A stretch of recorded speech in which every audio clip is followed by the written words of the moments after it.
everything that you see is correct for you. So it is okay if there is overlap between what you see and what others see.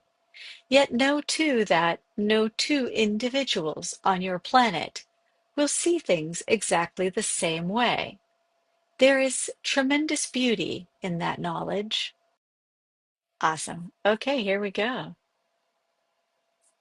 Go ahead and close your eyes. Let's get started with the same way that we always do. Let's see.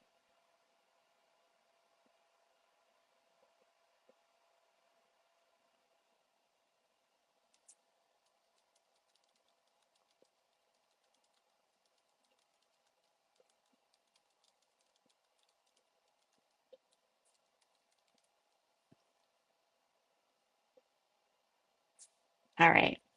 Sorry, answering a question in the chat. Eyes closed, inward focus, connecting in with the heart,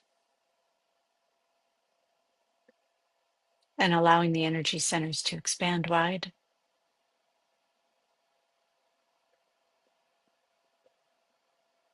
Giving yourself grace and space and beauty within.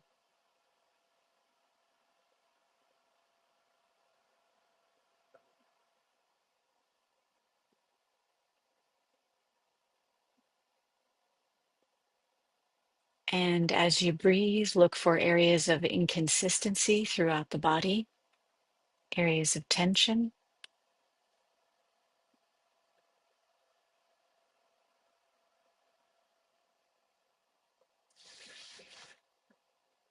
pervasive thoughts,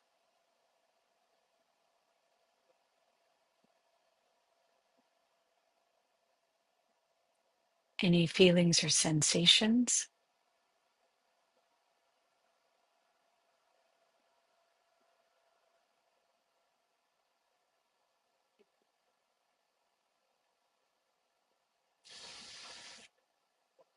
And the blue healers have arrived in the space together with the violet beings. In addition, the Pleiadian collective has arrived, and the 12th dimensional beings. It is with joy that we speak to you today. This experience of the lunar eclipse changes the energy patterns and frequencies on your planet. And in honor of the shifts that are occurring, we wish to acknowledge each of you for your part. What you do here and how you come to connect together in any group situation is an excellent way to shift the energies on your planet for the ascension of all of humanity. Many of your thoughts, many of your questions that you ask us in your own minds, outside of the context of this space, have to do with the nature of the world. Notice how different this is. We notice how different this is because not long ago, the focus was on you and on your purpose, you asking questions about you. And the fact that you ask about yourself is such a beautiful way to acknowledge that you are doing your work, that you are curious about the exploration of your inner world, and that you are coming to a better place in yourselves. Yet very recently, the energies shifted. The focus shifted. Now you all are focused on the world around you, around your families, your communities, and the world at large. Keep in mind that the individual work that you do perpetuates change, ascension, growth, expansion, and beauty planet-wide. So with the changes, the excitement in your world, in a specific area of your world, and the feelings and sensations in the body that arise around the excitement in specific areas on your planet are now compelling you to consider how the work that you do impacts the collective, impacts humanity.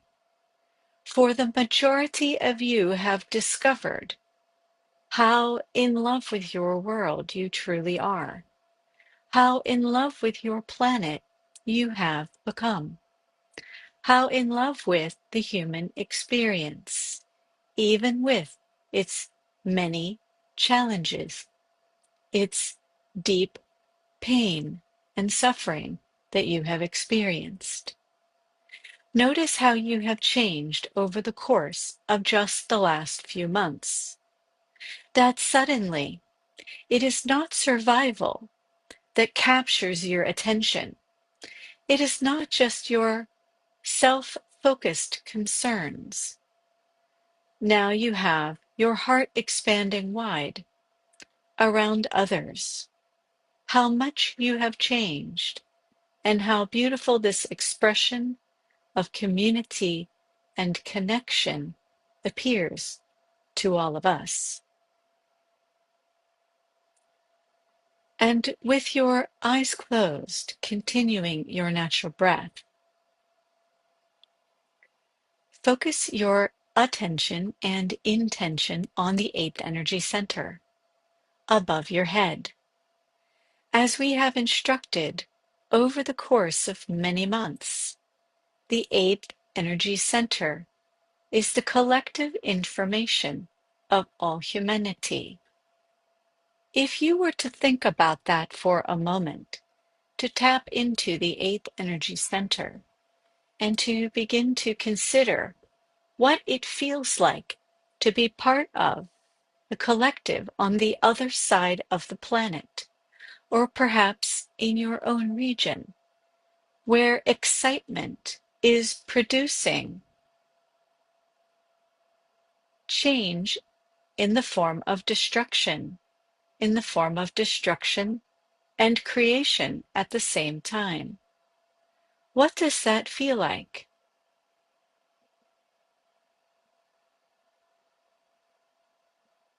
Notice how your heart can simultaneously feel several things.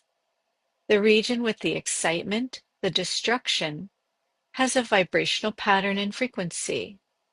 But notice too that even as you connect into your heart, right now, sensing what it may be like for the people, the beautiful hearts of the people who live there, your own heart can override those sensations of sadness, of destruction, of change that is so rapid and terrifying for those individuals.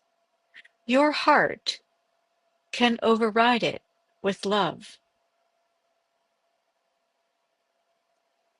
So the remaining part of this year is about the expansion of the heart to include others as well as just yourself. That your purpose is emerging, that your symptoms are in a place of love in your heart, that your conditions are perhaps stepping aside, if only for a moment here and there, to allow you time to expand your heart wide around the planet itself in order to bring beauty, love, and creation to areas of inconsistency on the planet itself. Your Earth is perfectly fine. Your Earth does not weep for its inhabitants today. Your Earth is strong enough to hold all of the excitement on your planet that is out of alignment with the heart of the universe, but in its very action is attempting to create balance in a region, in a nation, in a hemisphere, on the earth itself, and with humanity. And the efforts that you have now toward your practice, we recommend that you include time for the community connection from your heart of love to the heart of love of all individuals on the planet, particularly those in regions affected by the excitement of change and creation that appears today as a form of destruction. And before we begin questions today, we will do a breath practice, one that many of you already know. This is a breath practice that allows the world to come into a state of coherence. It is a spiral breath that begins above the head at 8, and the spiral goes down around the spine with your inhale. With the exhale, it rises back up around the spine, and then the spiral pattern will change with each subsequent breath. Follow along to the best of your ability.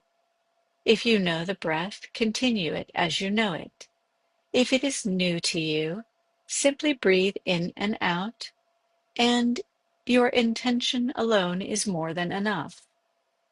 You do not need to worry. There is no wrong way to do this. So focusing on 8, breathe in from 8 to 1 in a spiral around the spine.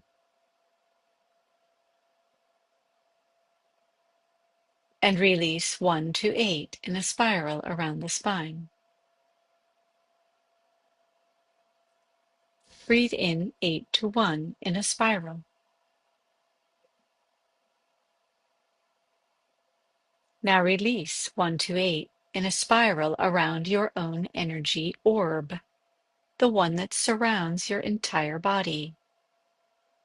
Breathe in 8 to 1 in a spiral around the spine.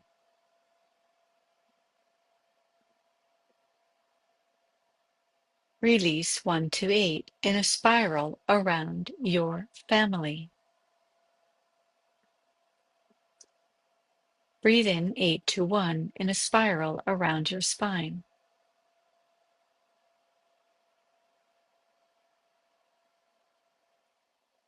Release 1 to 8 in a spiral around your community.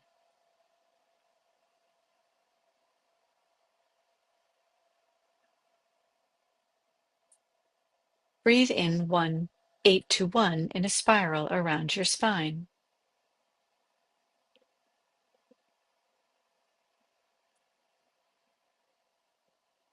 Release 1 to 8 in a spiral around your nation.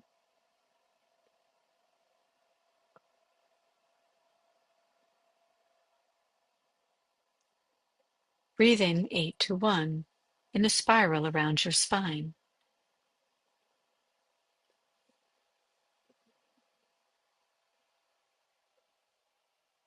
Release 1 to 8 in a spiral around your planet Earth, bringing coherence to the world itself. Breathe in 8 to 1 in a spiral around the spine.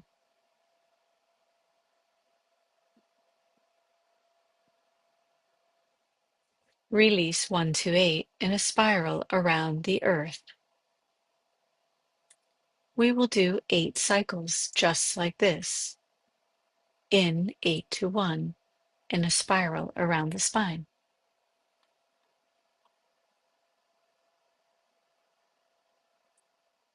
Release 1 to 8 in a spiral around your Earth.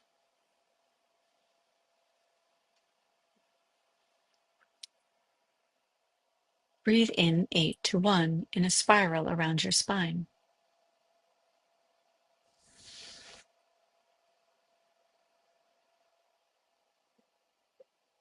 Release 1 to 8 around your earth.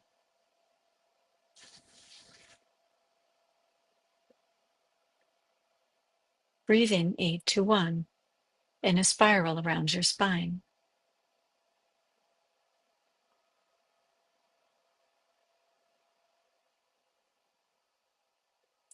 Release 1 to 8 in a spiral around your earth.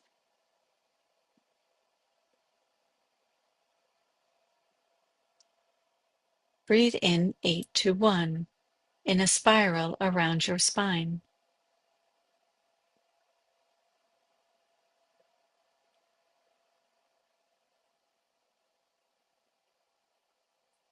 Release 1 to 8 in a spiral around your earth. Do 3 more cycles, just like this. 8 to 1 in a spiral around your spine.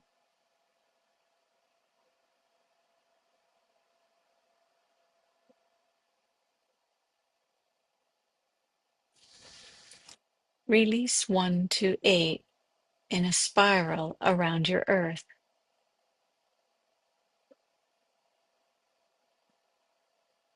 In 8 to 1 in a spiral around your spine.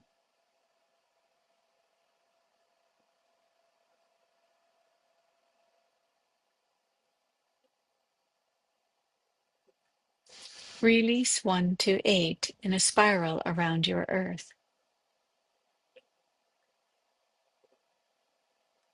And one more time.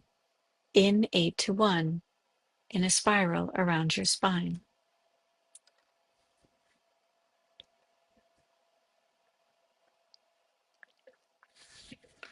Release 1 to 8 in a spiral around your earth.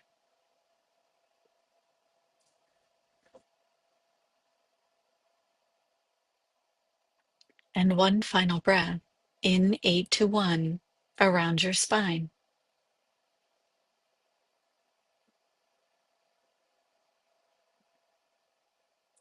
And release 1 to 8 around your own spine.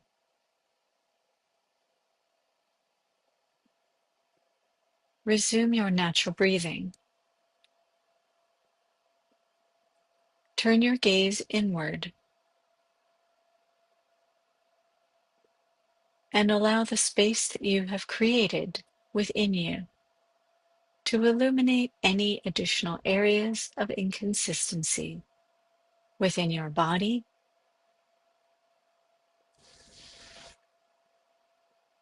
within your mind,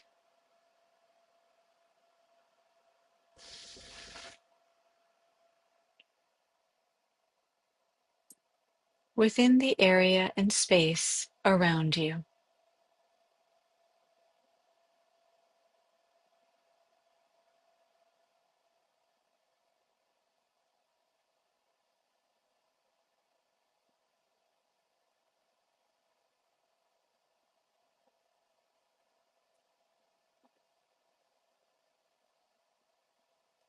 And when you are ready, we will begin with your first question. The first question is from Deepa. Dear Blue Beings, what does the larger interdimensional or divine ecosystem look like? Are we experiencing parallel realities or overlapping dimensions? This is a beautiful question, and you are a cartographer at heart. The universe itself and the many dimensions, the timelines, the pure beauty of all existence is nothing and something all at the same time.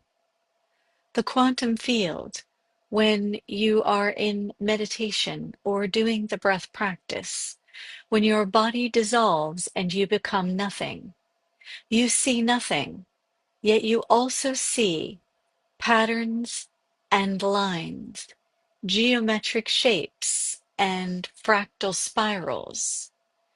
This is because the quantum field of nothing, from one perspective, it is pure and complete blackness, pure and complete light.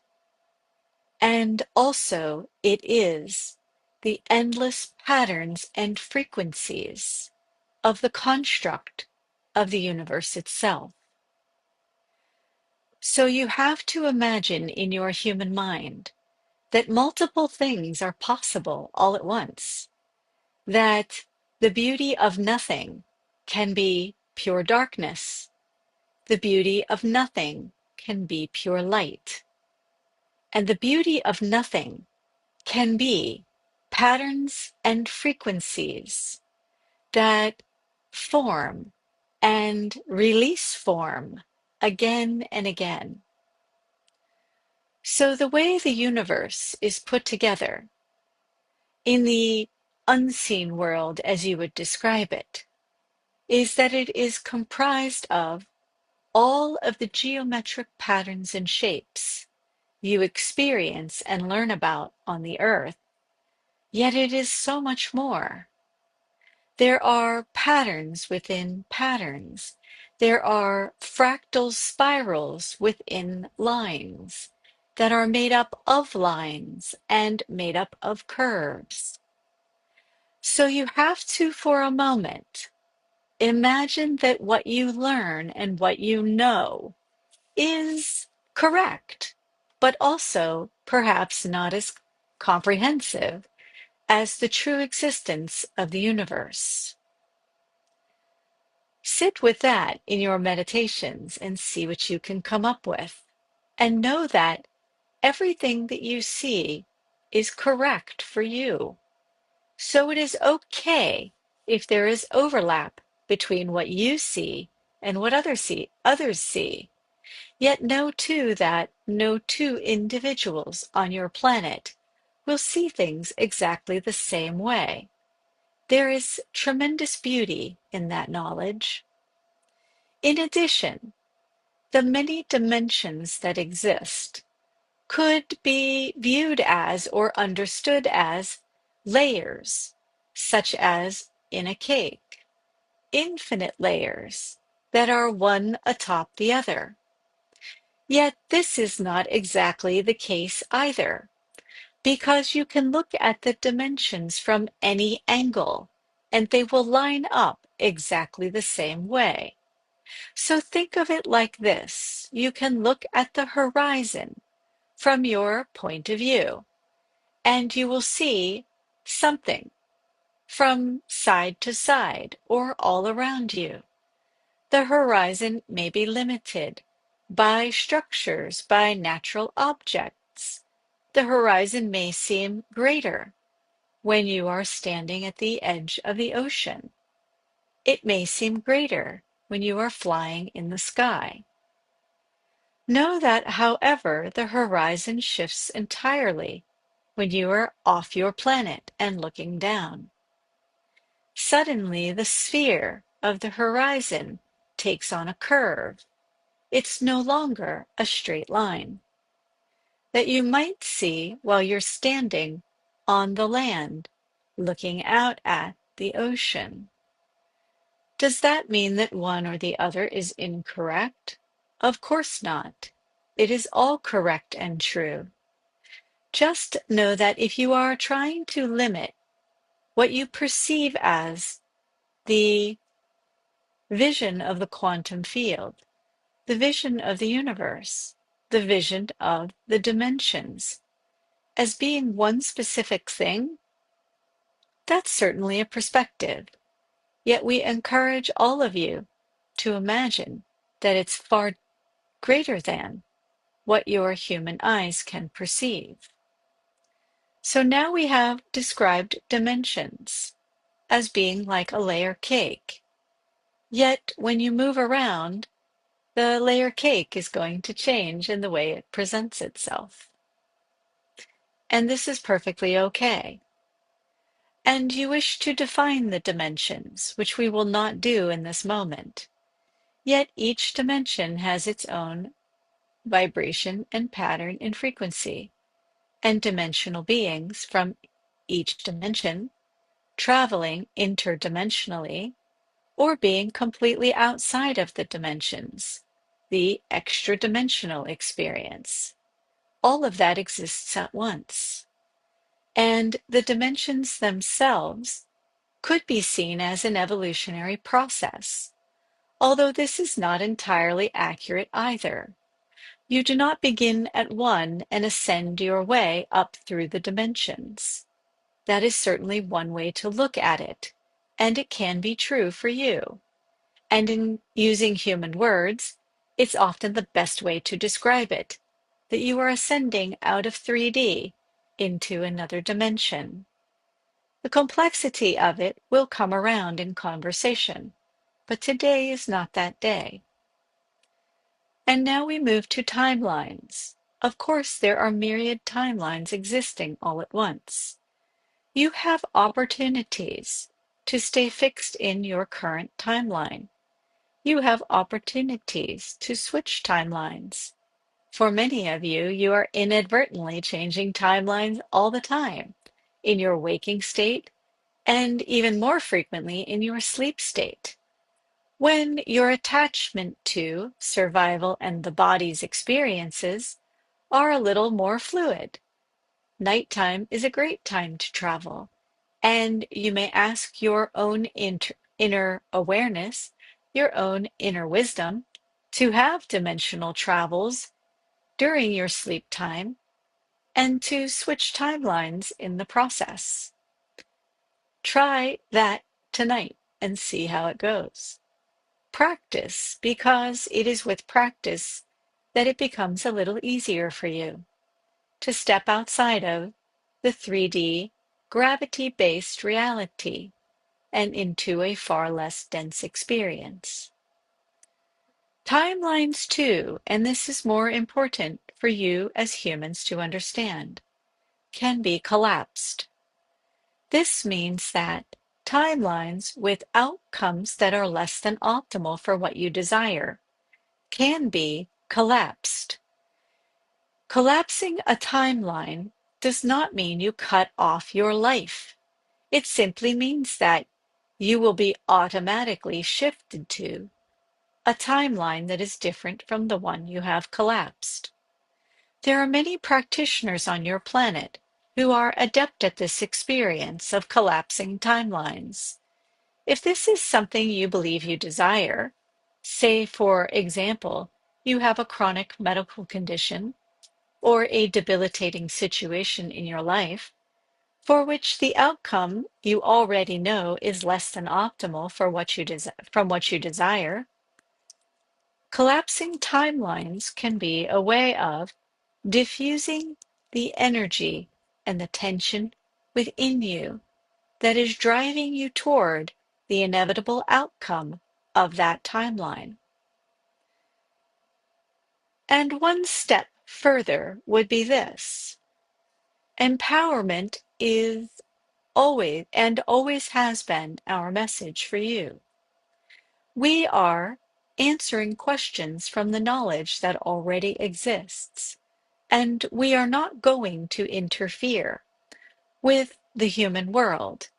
Without being asked a question, we may offer some information, as is pertinent to the moment. But if you are collapsing timelines, you may only collapse your own, and do so with great love and connection in your heart. It is not for you to frantically try to collapse all timelines. Instead, be mindful of the choices that you make. There are no wrong decisions, yet there are things that will expand your heart wide. That is where choices of this kind should come from the heart, should come from love and connection.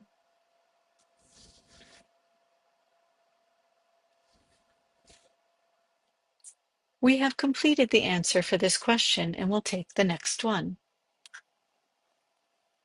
Rasheen is asking, Dear dimensional beings, can you tell us about the reasons for feeling low during or after our meditation retreat? I felt high after my first retreat, but during the second one, I felt low, and I still feel low afterwards. I haven't felt this low for a long time, which makes me wonder what happened. Thank you. There are multiple answers to this question. The first one being that in the process of clearing habits and patterns during a high vibrational experience, the cells themselves may need to detox, may need to release old information that will come out in the form of detoxification of the human body that can produce rather a tremendous amount of fatigue and feeling, as you describe it, a little down. What happens occasionally is that in the human mind you have an idea of how you wish to experience things, and that when you leave with a high from one experience, you expect everyone after to be exactly the same. But you know how it feels to be low. There is a familiar place inside you that resonates with the feeling of being low. So maybe you left the second retreat, the subsequent retreat, and your body had a more profound vibrational connection to higher frequencies. Maybe the body said to itself, "You are prepared to release the old habits and patterns of the past, and you are mature enough now to understand that the human body is going to do its human thing as it releases this information, as it detoxes your cells, your organs, your tissues, your brain, your very thought patterns." And so the detox process began, and you felt a little down. And likely what happened is that you went into a state of reversal, of panic, of fear, of tension, because you felt down instead of up. And so then what you may have done, and of course only you can know the true response and correct answer to this question, is that you allowed panic to take over, that the old habits and patterns of feeling down were greater than your love for yourself, your nurturing for yourself in the detox process. That was literally a train passing through an old station. And you decided to get off the train. The familiar station waited for you to re-experience the old habit and pattern of being down. So truly, the best course of action could be to open the doors to the train, get back on it, say farewell to being sad or down, love your body and expand your heart, remembering how it felt to be up in the retreat itself. That memory exists within you. You need only close your eyes, visualize yourself in that meditative state, that space. Allow the cells to expand wide with the memory of elation, joy, coherence, connection. That's when you're back on the train again, the train to the new station. You may forget and step off the train into that old habit and pattern. Frequently, when you notice that you're in that old familiar place, close your eyes, breathe deeply into the body. Do the spiral breath, 6 to 10 cycles of the spiral breath from 8 to 1 and 1 to 8. Bring your heart, your brain, and your belly back into coherence. You can live in the place of joy, love, and connection at any moment. And there is nothing wrong with any of you when you find yourselves feeling something other than a coherent heart. It is what you do with that information that counts most.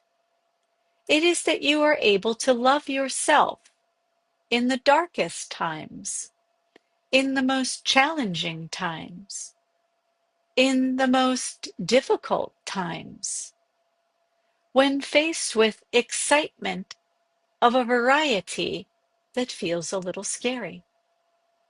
It is what you do with what's going on inside you that matters most. It is not about trying to hijack or bypass the truth of what's going on in your heart. The human world offers many opportunities for sheer terror, discomfort, pain, and suffering. Yet it also offers the incredible release of all of that into love and connection. So, as we said, you cannot bypass the train. You cannot jump from one station to the next. Instead, you have to lean into the discomfort, wrapping your arms around yourself, your terror, your discomfort. It is the only way to the station of elation, joy, love, and connection, is to sit still, acknowledge the body, the mind, give thanks and gratitude and love to the survival mechanism that has gotten you to this very moment of this day. It has prevented you from being run over by a bus or captured and taken away by your own fear cycle. The survival mechanism is a beautiful thing. It is just not meant to be a place to reside forever. So love the part of yourself that feels like it is a little down. Explore the ideas that come into your head when you think about the origin of being down. Once you have embraced that part of yourself, loved it like you would love a child, experience it as if you would experience simply falling down and getting back up, brushing yourself off, facing the horizon for the new thing, the new love and connection that you're creating. This is the sweet spot of change, of becoming whole, of allowing yourself to be okay with anything that shows up, any moment of any day.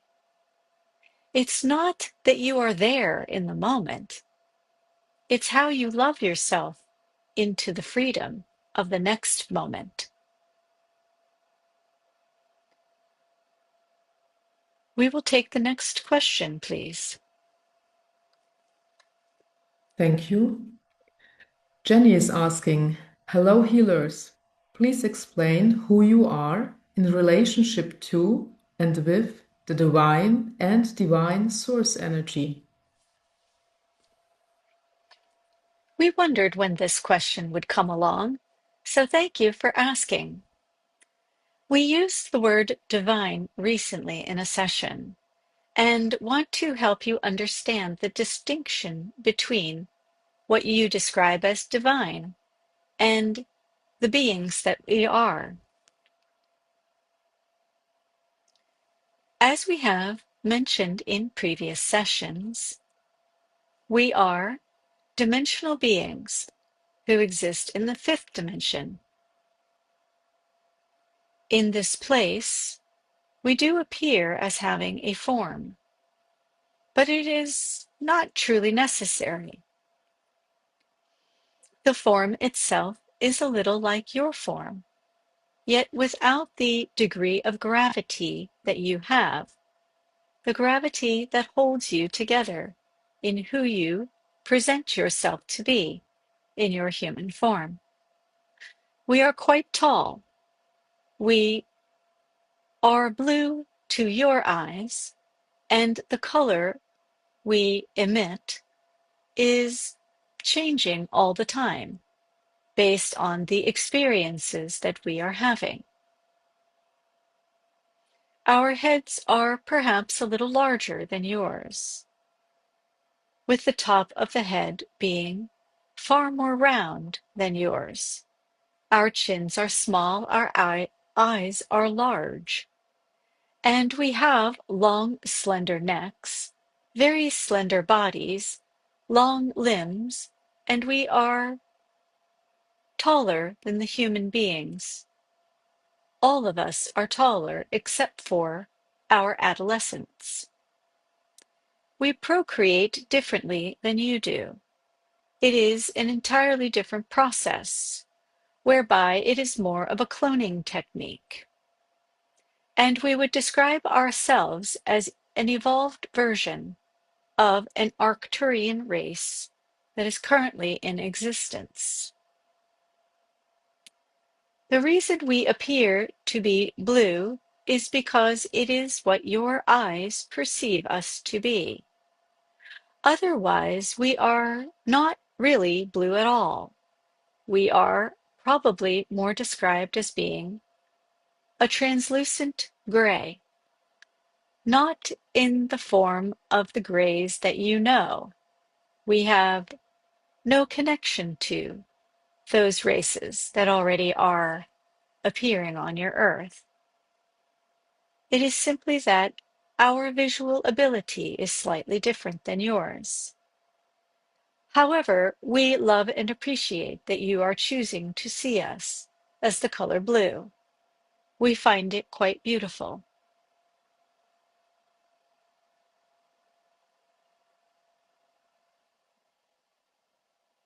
And so you ask about divinity. Divinity is a definition or a construct created by your religions. So many religions on your planet.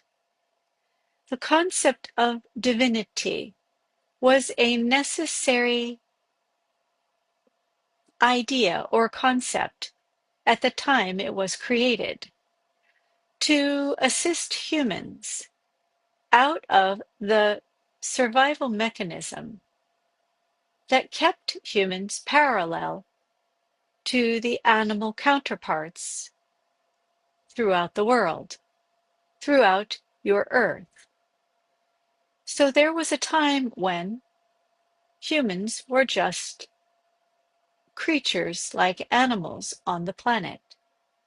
And through your evolutionary process, you turned your eyes toward the skies.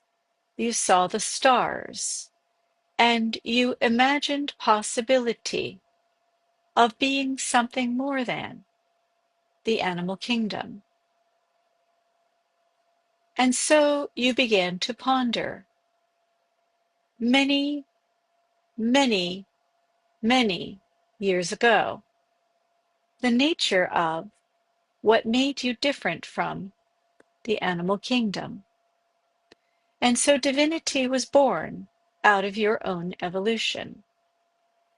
And your religious practices then decided to use divinity as a concept for encouraging humans to step outside of their barbaric nature in order to create a sense of communion with that part of you that is greater than the need for constantly battling with one another over power, resources, and faulty perceptions of what's going on outside of your own mind.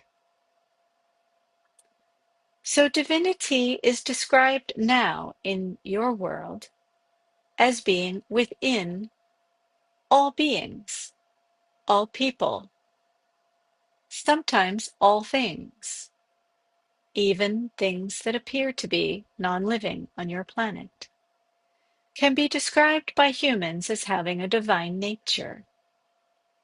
And so, of course, in your thought patterns, divinity exists in all things.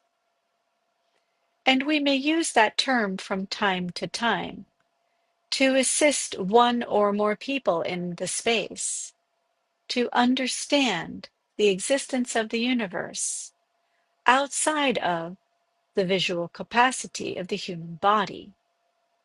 So you could say that we, the blue healers, that the Pleiadians, that the violet people,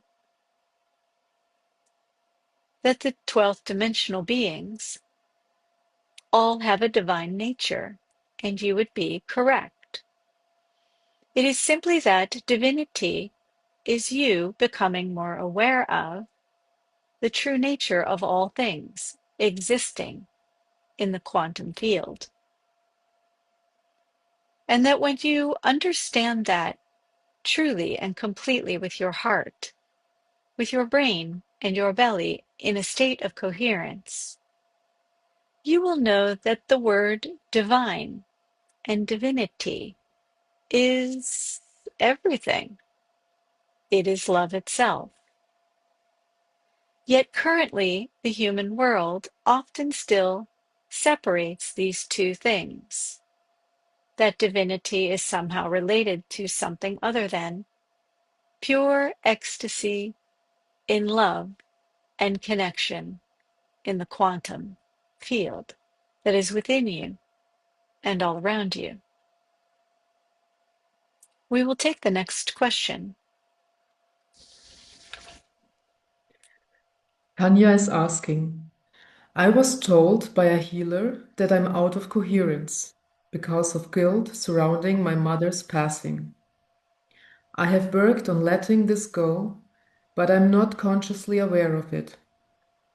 Should I continue focusing on releasing this or stay more in living in coherence, raising my vibration on a regular basis?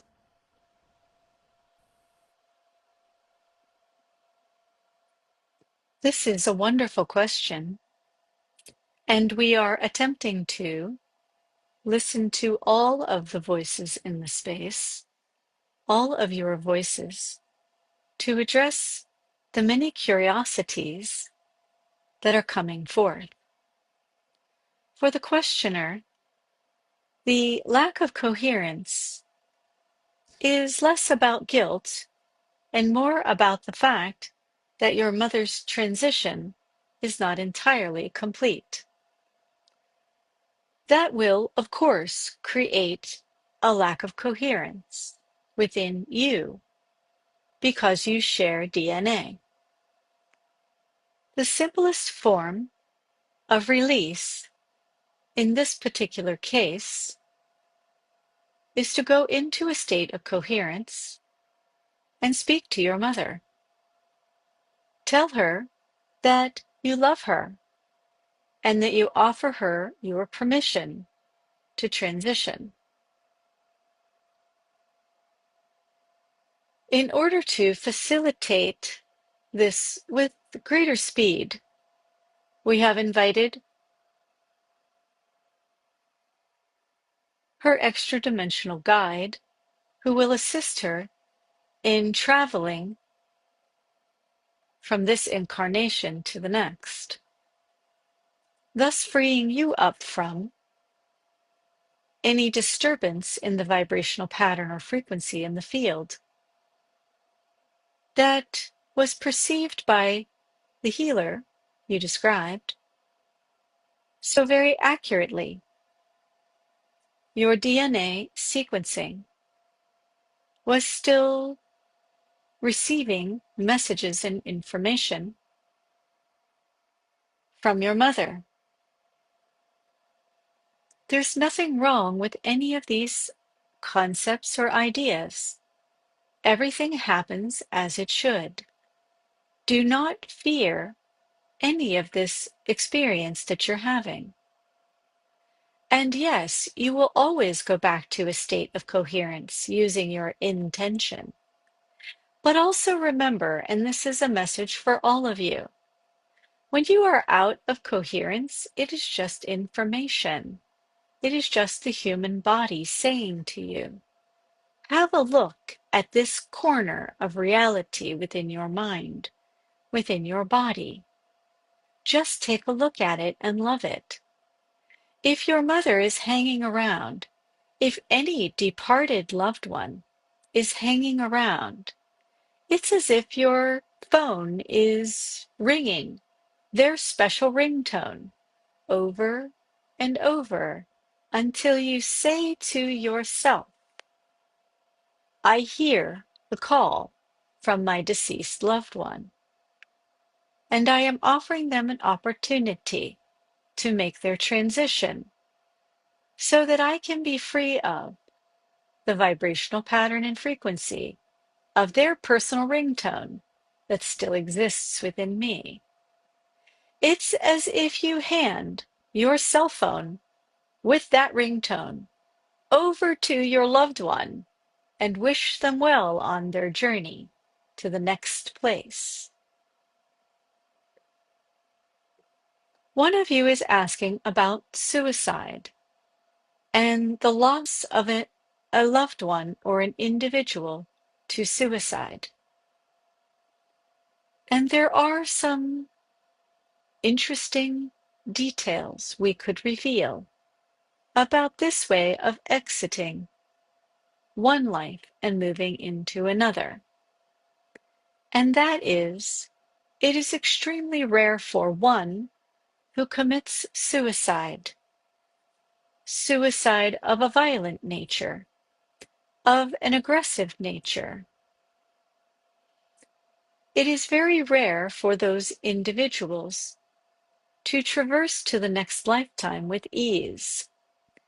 Many decades could pass, and that individual could still be ringing your ringtone within you, sending a vibrational pattern and frequency, not only to you, but to your children, your grandchildren, or your parents. It is very disruptive when a human chooses to take their own lives. Certainly, you all will pass from this life to another. Those are simply the rules of 3D existence, and so long as you choose to continue to be in 3D, death is simply part of the process of transition. How you choose to die largely dictates how the transition will go. And suicide itself is never a solution to a problem. It's a solution to the moment. Yet that moment will likely repeat itself again. So for the person who is curious to know about their deceased loved one who left in a panic, choosing suicide over conscious exit from this life to the next, that individual will be fine. That individual will find their way.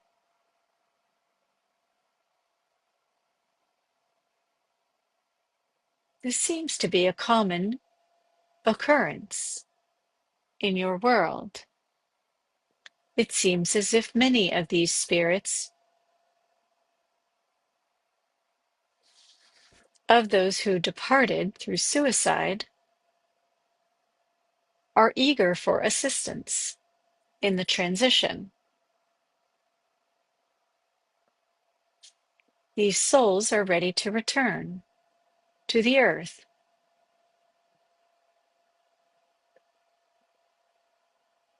And so, in our silence, we will explain to you now, we are calling for assistance from the angelic beings. They are most closely related to and accepted by your kind for the transition process.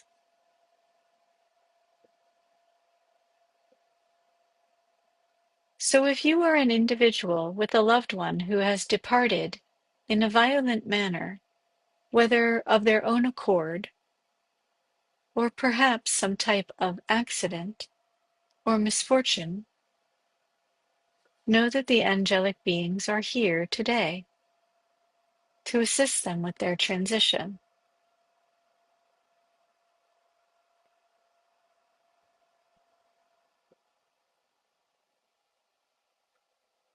And we see that there are a few of you who are still attempting to communicate with these departed loved ones.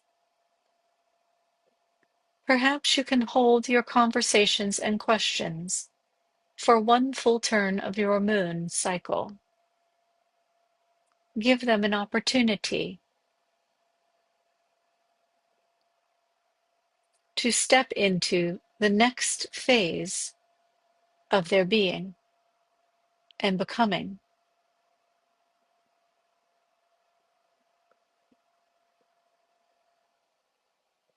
The answer to this question is complete, and we will take the next question.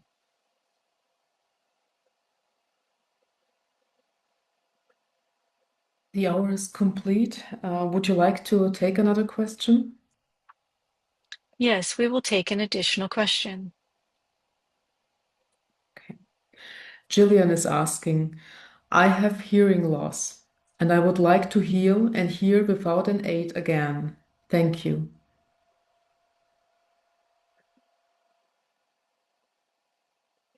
We love that you are so curious about the expansion of your hearing abilities.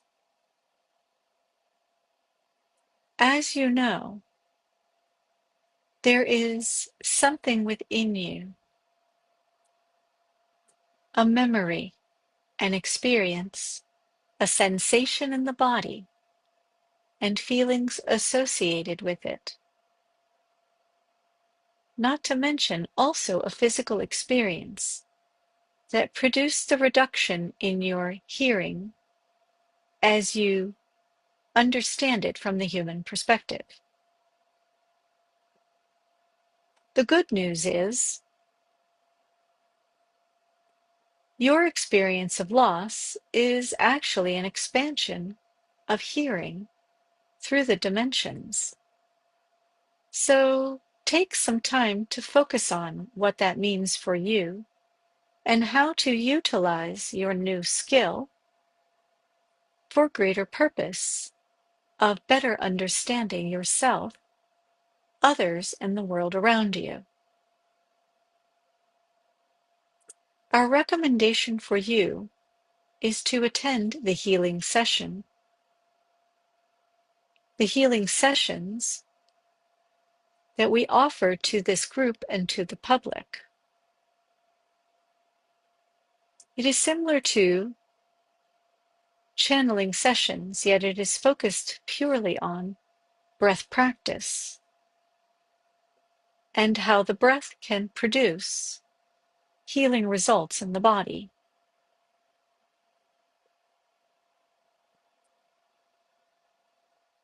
The violet people, in addition, request to enter your space, and with your permission, they will do so.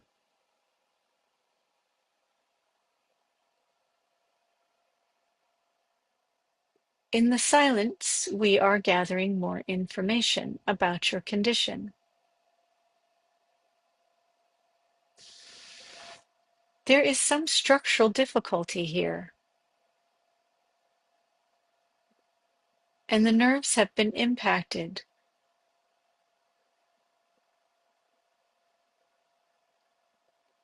Deep relaxation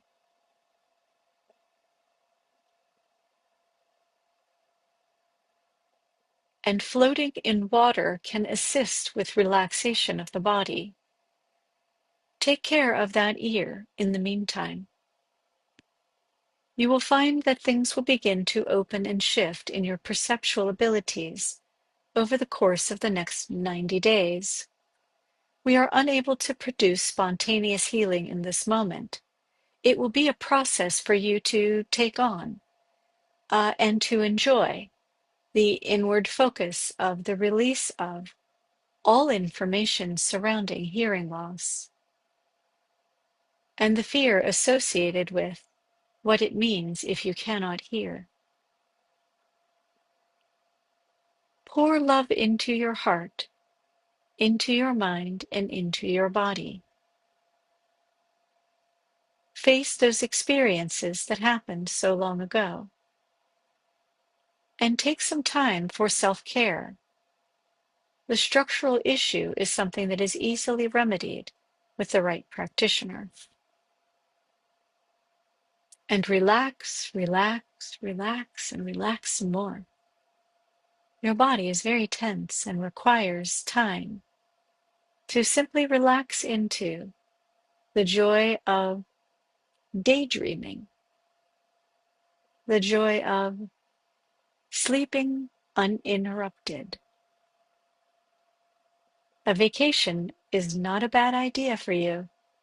Make sure it's in a place where you can experience total relaxation. And come back to us in 60 days, communicating with us directly along the way. Your starseed beings will also assist. We are complete with questions for today and want to thank you for your time, your loving hearts, and the energy that you bring to this space. Know that the words that we speak are only part of the communication, that we are communicating directly to your heart, directly to the part of you that is whole and healed and in a state of pure love. And we are grateful for our time together with you. The Pleiadian Collective, the 12th dimensional beings, the angelic beings, the violet people, all recede from the space.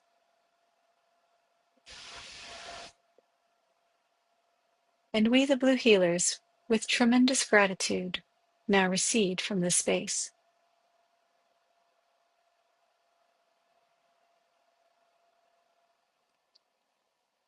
All right. Wow. Want to thank you all for being here. It's been such an incredible time. And if you have a few minutes to stay, I have an exciting preview of something I would like to share. It's an audio. So I met with one of the volunteers in the group who is particularly good at AI. And we put some of the transcripts from channeling sessions early in 2025 into the AI program and had it create an AI driven podcast. And I really thought the information was just incredible. So I'm going to share that with you. And there may be a brief discussion following that if you have the time. Of course, I understand if anyone needs to drop off, feel free to do so. But I'll play this audio. And all I need once it gets started is a thumbs up to know that you're actually hearing it.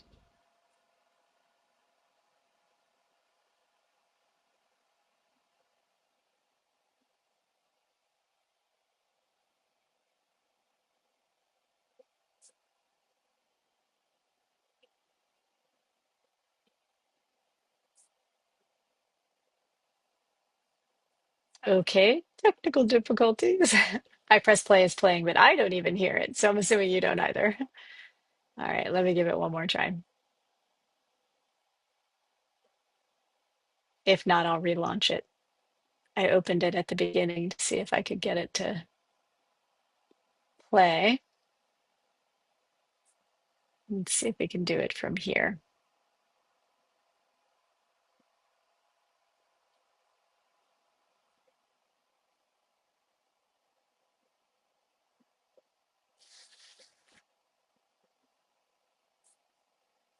You know, usually when I open a new folder of source material for a deep dive, I uh I Got generally it? have a pretty good idea of what I'm getting into. Like if it's a stack of medical journals, I'm expecting p-values and statistics.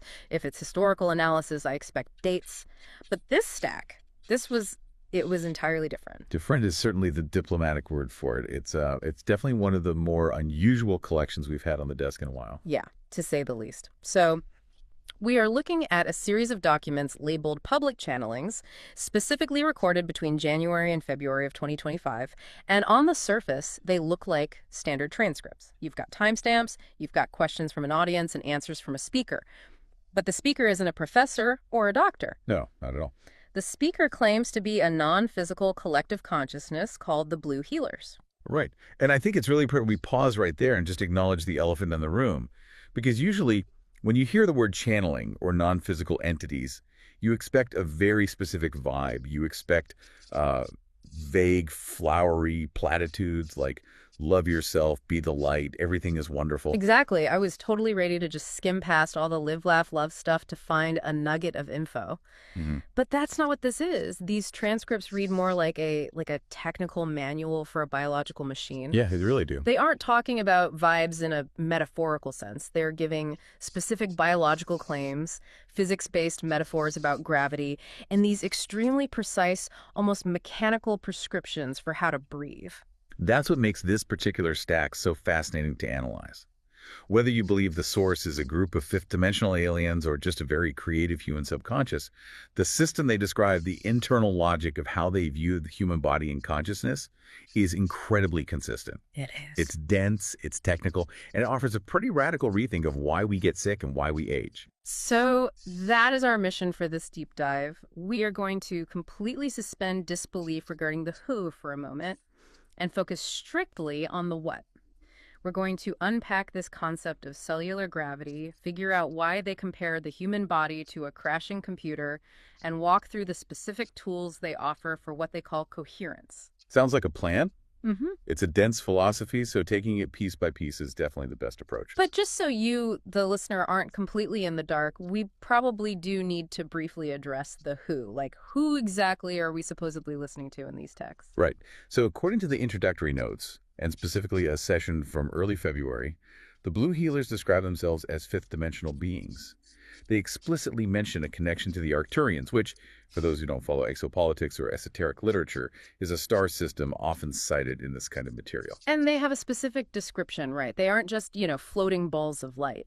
No, they do describe a form. They say they are tall, having a distinct blue hue, but they emphasize that they don't have skin or biology in the way we understand it. They exist primarily as pure vibrational frequency. Okay. They even mention they can shapeshift or become invisible because they are essentially just organized energy. They claim that appearing to us is actually a lowering of their density. Which, frankly, is a convenient feature if you want to avoid paparazzi. But what really struck me is their attitude. They just don't seem to care if we believe them or not. Not at all. There's absolutely no proselytizing here. Their tone is almost clinical. They view the human experience, the 3D physical life, as a very dense, difficult environment. They view themselves almost like tech support from a higher floor in the building. They are here to explain why the machine is malfunctioning, not to start a religion. And that malfunction brings us to the first major concept that really tripped me up. Gravity. When I hear gravity, I think Isaac Newton, I think apples falling from trees, I think about the earth pulling me down. But in the sessions from January 7th and 14th, they use the word gravity to describe something happening inside the cells. This is the core pillar of their philosophy. To the Blue Healers, gravity isn't just the planetary force holding your feet to the floor.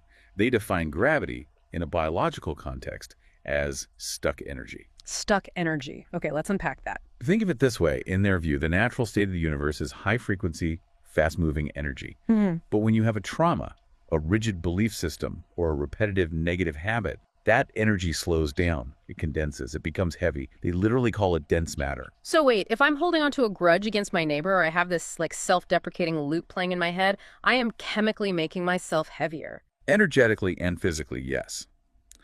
They argue that what we call symptoms, whether that's knee pain, a tumor, or chronic depression, are just pockets of high gravity. There are places where the flow has stopped and the energy has solidified. Wow. Imagine a flowing river. If you throw a bunch of rocks and trash in one spot, the water stops moving there. That stagnation is what they call gravity. It's a fascinating inversion. We usually think we have a body and then we have thoughts about the body. They're saying the body is the accumulation of those thoughts. Precisely. They describe the 3D experience as being trapped in gravity. The more patterns you hold on to, the more gravity you generate, and the harder it is to move, to heal, or to change. You just become fixed in place. This leads perfectly into that analogy from February 11th that I found so striking. It's probably the most relatable part of the whole text for me. They compare the human being to a computer hard drive. The bogged down hard drive, yes.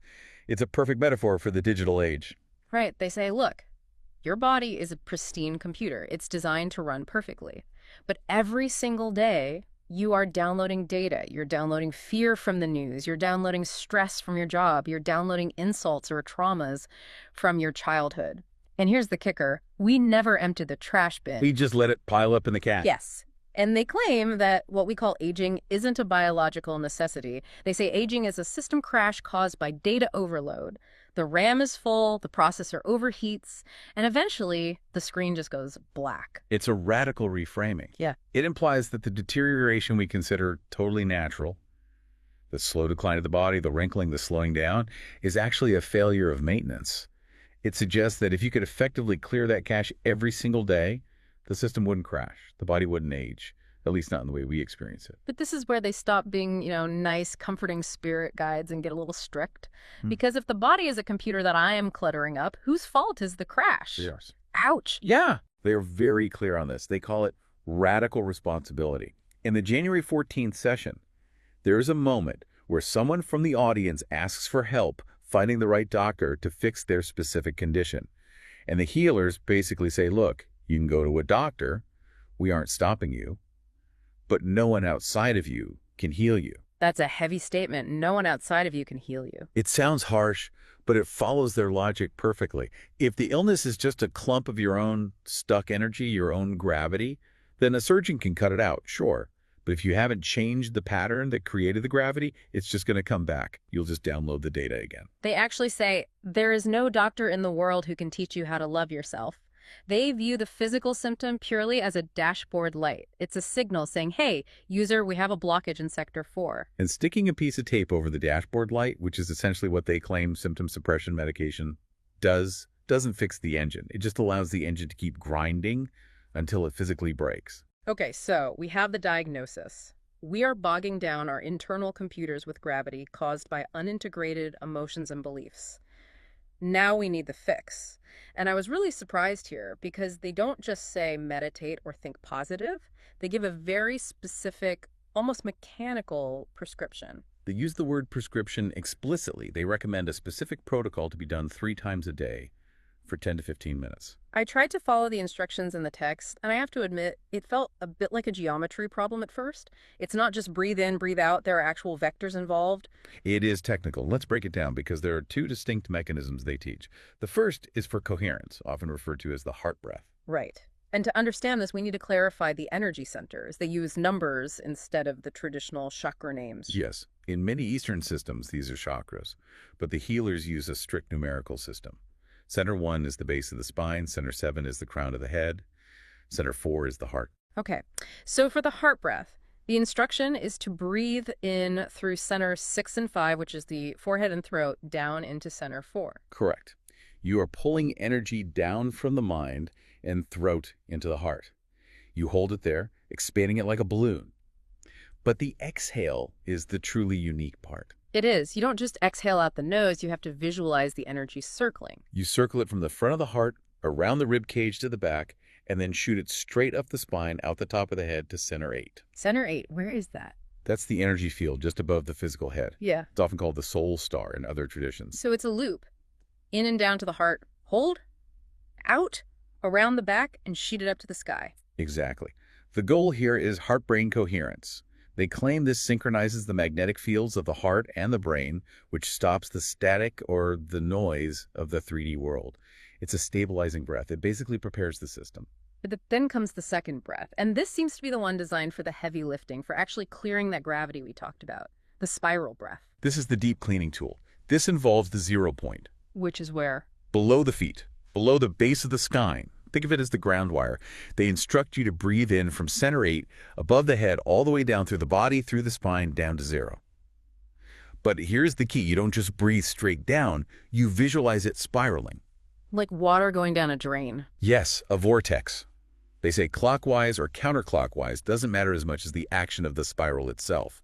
The spiral creates a physical force, centripetal force within the subtle body. And then on the exhale, You spiral it back up. From 0, all the way up through the body, past the head, to 8 or even 9, which they refer to as the quantum field. there's a visual they used on January 7th that really helped me lock this in. They talked about the breath acting like a net. That is the crucial image to keep in mind. They say when you breathe in and spiral down, it's like dragging a fishing net through the murky water of your body. You are catching the fish, which are those dense energies, the pain, the trauma, the stuck patterns. You collect them into a tight ball in the solar plexus. And then the exhale is the ejection. Right. You shoot that ball of fish up and out the top of your head. They describe it as exploding it into the universe. I really love that phrasing. It's not just gently letting it go, it's ejecting the warp core. It's Yeah. very active. It's intensely active. They describe it as neutralizing the energy. You take the data that is clogging your computer and you send it back to the universal source to be recycled into pure energy. It's not about quieting the mind. It's about moving physics. It's hydraulic maintenance for the soul. And they want you to do this 3 times a day. That's a lot. I barely remember to take my vitamins. It is a commitment, but their argument is that the 3D world is sticky. We are constantly accumulating gravity. You might clear your energy in the morning, perfectly reboot your computer, but by lunch, you've dealt with traffic, you've had a tense meeting, you've scrolled through doom and gloom news on your phone, you have reaccumulated density. So the repetition is about keeping the trash bin empty so the system doesn't slow down. Exactly. Maintaining the 0 state. Now, speaking of those tense meetings and the stickiness of life, their advice on emotional management is just as counterintuitive as their physics. It completely flips standard psychology on its head. Usually if I have a headache or I'm feeling a spike of anxiety, my instinct is to fight it. I want it gone. I take a pill, I distract myself, I say stop thinking that. The blue healers say that is exactly the wrong move. They say resistance creates persistence. In the January 21st transcript, they address looping thoughts and chronic pain. They suggest you treat the pain or the anxiety not like an enemy, but like a small child. A small child, so put it in timeout. No, you hug it. They suggest you visualize wrapping your arms around the suffering, whether it's deep depression or a sharp pain in your knee, and you literally say to it, I love that you are driving me crazy. I love that you were driving me crazy. That sounds incredibly sarcastic. To our ears, yes. But they define love very differently than we do. On January 28th, they clarify this. To the healers, love isn't sentimentality. It's not liking something. Love is a high-frequency, neutral state of acceptance. It is the absence of resistance. So by saying I love you to the pain, you aren't saying, yay, I like pain. You're saying, I acknowledge you exist and I am not fighting you. Precisely. They argue that pain is just energy asking for attention. It's a file on the computer flagging for review. If you fight it, you are adding more energy to it. You're adding the energy of conflict to the energy of pain, which just makes the gravity heavier. But if you embrace it with this neutral frequency, You dissolve the density.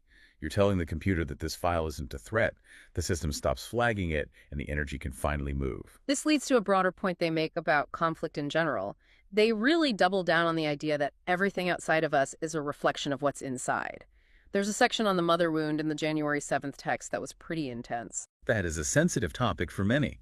They claim that our conflicts with our parents, specifically the mother or the feminine principle of creation, are often projections of our own internal splits. They basically said let her off the hook, which for a lot of people is much easier said than done. It is, but their logic remains consistent. If you heal the internal split, if you clear the gravity associated with that relationship using the breathwork, the external relationship shifts automatically because you are no longer broadcasting the frequency of conflict. You change the signal, you change the reception. Now we have to touch on one of the weirdest specific details in the text.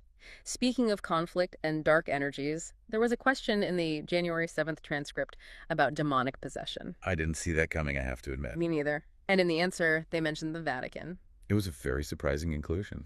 They were asked how to handle dark energies. Now, first, they defined demons simply as heavy masses of low vibrational collective belief. They don't see them as fallen angels, but as clumps of bad psychic data. But then they said the Vatican is actually doing a good job. They confirmed that the Vatican acts as a center where spiritual leaders are holding back these energies. They said they're having great effect against the forces of demons. It's pretty rare to hear 5D aliens giving a thumbs up to the Catholic Church. It seems contradictory, but it fits their physics model. If demons are just collective masses of negative belief, then a group of people collectively focusing on banishing them, like the church does with exorcisms or prayer, would have a mechanical effect in physics. It doesn't matter if the theology is correct in the healer's eyes. What matters is that the intention is focused. It's about using focused consciousness to clear density. So it's functionality over dogma. They are analyzing the mechanics of belief, not the content of the religion itself. Exactly. It works because the people believe it works. Let's zoom out a bit. We've covered the body, the breath, the emotions, but these transcripts go cosmic too. We have to talk about starseeds. We do. This is a staple in this genre, but the healers are very specific about the mechanics of it. They claim that many humans currently on Earth are hybrids or starseed souls originating from other systems like the Pleiades or Arcturus.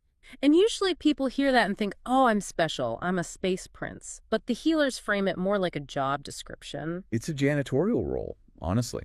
They say these souls are here to shift the frequency of the planet, and they connect this directly to environmental disasters. Right, the referred pain concept. On January 21st, someone asked about the wildfires in Los Angeles. The healers suggest that the Earth is a living body, just like us. If you have a toxic liver, you might get a rash on your skin. They argue that the Earth has energetic blockages caused by human consciousness, fear, anger, chaos, and those blockages manifest as natural disasters. So the fires in LA were referred pain from the collective anxiety of the population. That is their claim. But, and here's the practical application for the starseeds, they say you can heal a location. By sending heart coherence to a zip code? Essentially.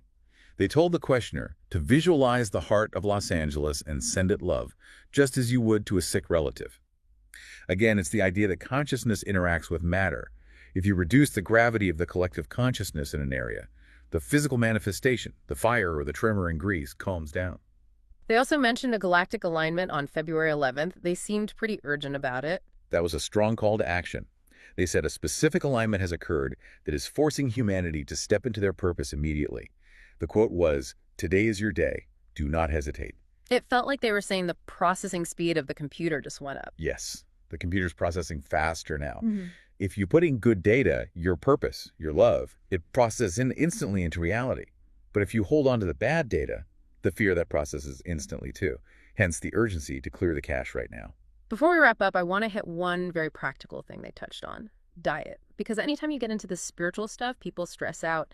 Do the aliens want me to be vegan? Do I have to give up coffee? The answer was refreshingly undogmatic. Yeah. They essentially said, it doesn't matter what you eat. It matters how you feel about what you eat. Vibration over ingredients. Right. They said if you eat meat, but you do it with guilt, you are ingesting the vibration of guilt. That makes you heavy. If you eat a carrot, but you're judging yourself for not eating enough of them, that's low vibration. But there was one exception, water. Water was the non-negotiable. They said the 3D body is a hydraulic machine. Most tap water is chemically laden and energetically dead. They strongly suggested high-quality filtered water because water is the medium through which all these electrical signals and breathwork energies travel. You can't run a high-performance cooling system on sludge. Exactly. You need a clean conductor. So to recap the Blue Healers protocol, drink clean water. Breathe in spirals to clear your cache, and when your anxiety flares up, treat it like a toddler and tell it you love it. That is the executive summary. It's a lot to take in. We have this stack of transcripts claiming to be from blue 5D beings. Whether you buy the source or not, the philosophy is surprisingly cohesive. It presents a universe where physics and spirituality are the exact same thing. It removes the judgment of sin or bad luck and replaces it with the mechanics of density and frequency. It empowers the individual to a terrifying degree. You are the programmer, the maintenance crew, and the user of your own biological computer. And that final thought they left us with regarding aging, that's the one that's going to keep me up tonight. It is the ultimate provocation. They challenge the listeners to form groups and decide to live longer, to literally rewrite the code of aging. If the body is just a computer bogged down by data, and we now have a tool, this spiral breath, to clear that data is the life expectancy narrative, just another story we've collectively agreed to believe. Theoretically, if you never let the trash bin fill up, the system shouldn't crash. How long could the machine run? Indefinitely. It's a wild thought. Well, on that note, I think I'm going to go try that 8 to zo breath. If you see me start spiraling out of the studio, you'll know it's working. Just remember to spiral it back up. We need you for the next deep dive. Thanks for joining us for this deep dive into the Blue Healers. We'll catch you on the next one.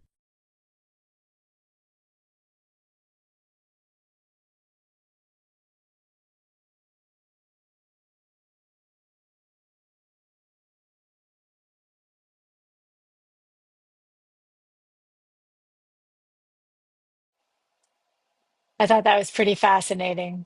And yeah, the comments were really great. So that's what AI can do. I wanted to just put the transcripts in to get summaries and information for future courses and whatnot. And that's what they came up with. What do you think? Would you like to hear more of that? Yeah, I would too.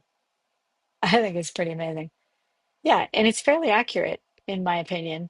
I'll give you the opportunity. Oh, you can unmute yourself if you'd like to make a comment. We have a few more minutes before we wrap up for the day. Yeah, pretty, pretty amazing.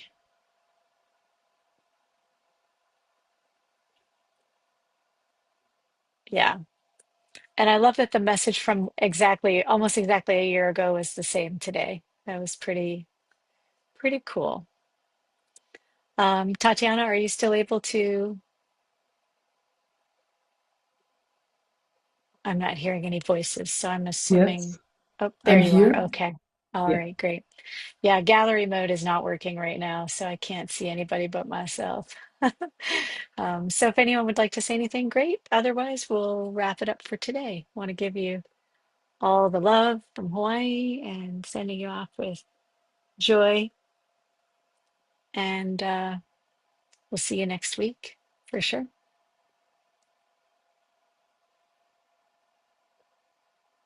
Yeah, amazing.